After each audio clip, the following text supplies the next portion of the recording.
Hi everyone, welcome back to our channel, and on this channel we share property investing tips and also some videos on project updates.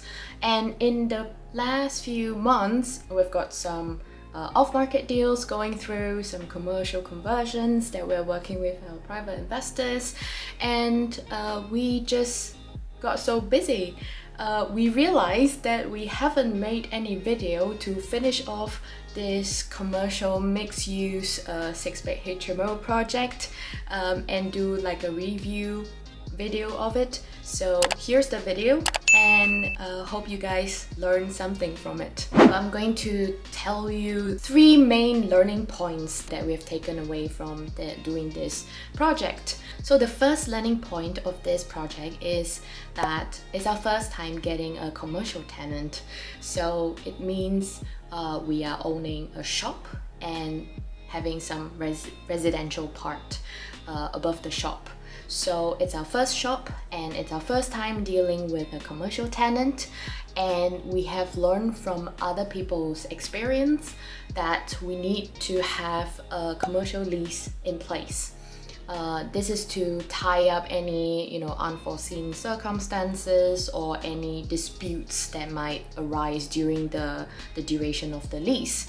So we got a commercial solicitor to draw up a lease. So the interesting story about this tenant is that she actually moved from right across the street over to our shop. In her previous location, she never had any lease in place with the landlord, and she has been working out from that shop for about 2 years, and she's a good tenant. She has been paying rent on time and her business is great. She wants to stay in the area because she gets a lot of regular clients. Because she doesn't have anything formal in place with the previous landlord, we knew we didn't want to do that. We want to do things all proper and have everything documented.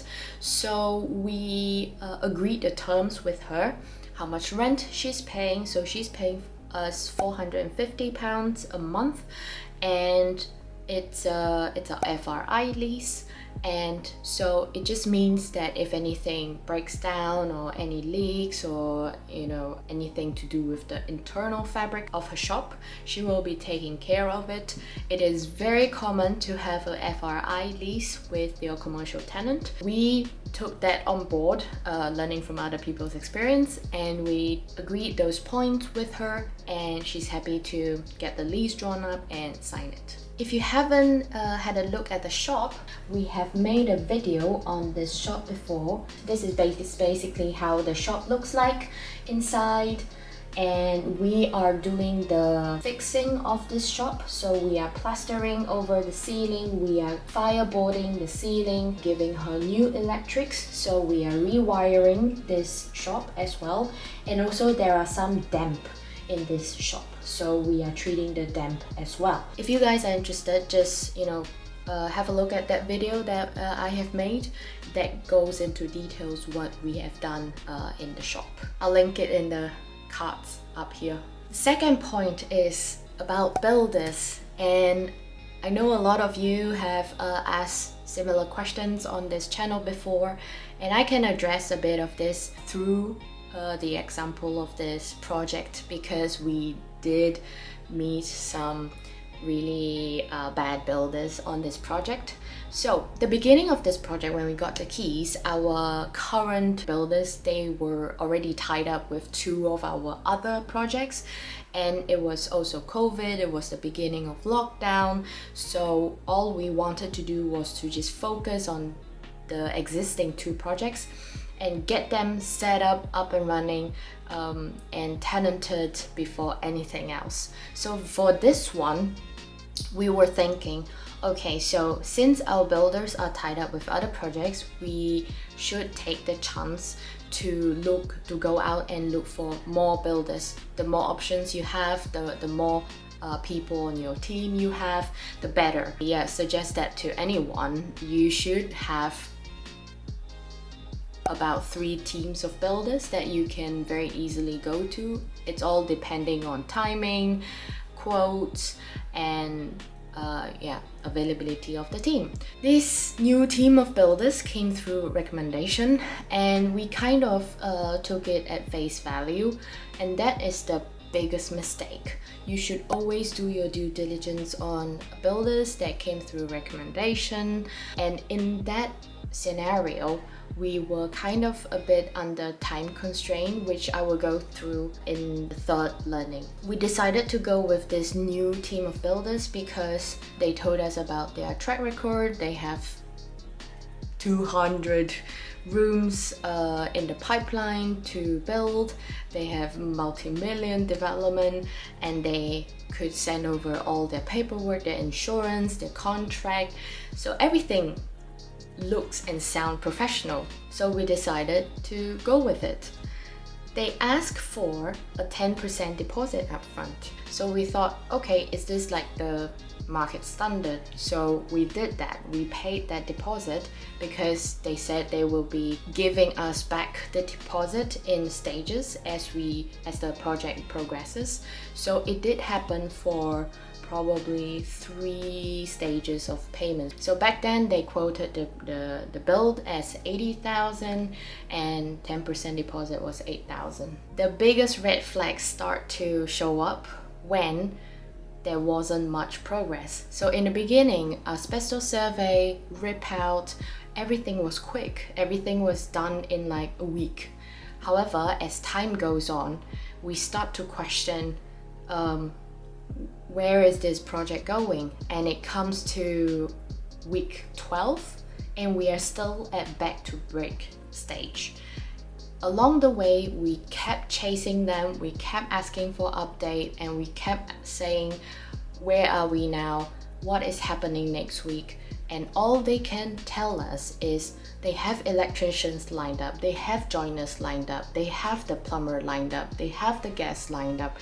So we kind of kept pushing on and chasing them until we start hearing from other investors who are currently using them and recommended them that they started having problems on site. That didn't really give us a good feeling about this team. So long story short, we started wrapping up the process of getting rid of this team of builders. We were so glad to get rid of them, cut your losses quick. So that's what we did, and we were glad that we could get our current team of builders back onto the job because they are by then done with our 2 other projects. All in all, this project left us 20,000 out of our pockets. So from a £80,000 project cost, it came to £100,000 project cost. In this video, by this time, we have parted ways with the builders. We are just doing a walkthrough. This is the stage where the new build team, they have left it like that, and our current build team have to take over from this on. So I'll link the video up here in the cards somewhere, go have a watch. It basically progressed really quickly from this on.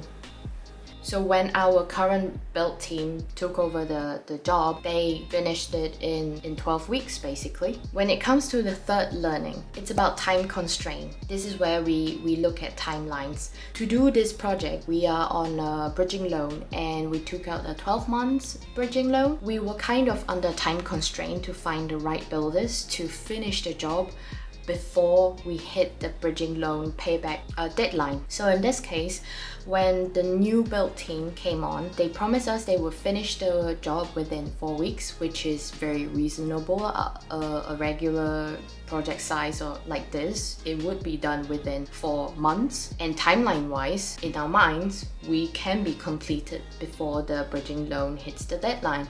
So we went with them, but they wasted 12 weeks of this entire space. And when we took our current build team back to the job, we knew we are going to run over the deadline and we would need to pay a renewal fee with the bridging company. When you are under the pressure of time constraint, you don't really make good decision. So in the case of ours, we were under time constraint. That led us to not doing more due diligence on this new build team. We think we did not have the comfort of time to go out and search for more quotes, more build teams. That was our mistake. We should not have done that, and that's why I'm sharing with all of you here. Don't think that you have to make a quick decision when you are under time constraint. The worst that can happen is you ran over the bridging loan deadline and you pay a renewal fee. Making a bad decision on a bad builder will cost you way more than paying for the renewal fee. So that's the biggest learning. So these are the 3 biggest learning takeaways from this project. If you guys have found it interesting, comment down below what you have learned from this video. We have made an after video, which I will link in the cards up here, but basically this is me walking you through the rooms and what they look like after the build of our current builders. So if you have any questions regarding this video, leave a comment below. If you like this content, hit the like button and make sure you subscribe. Hit the bell so you get notified when we post new videos. See you on the next one. Bye!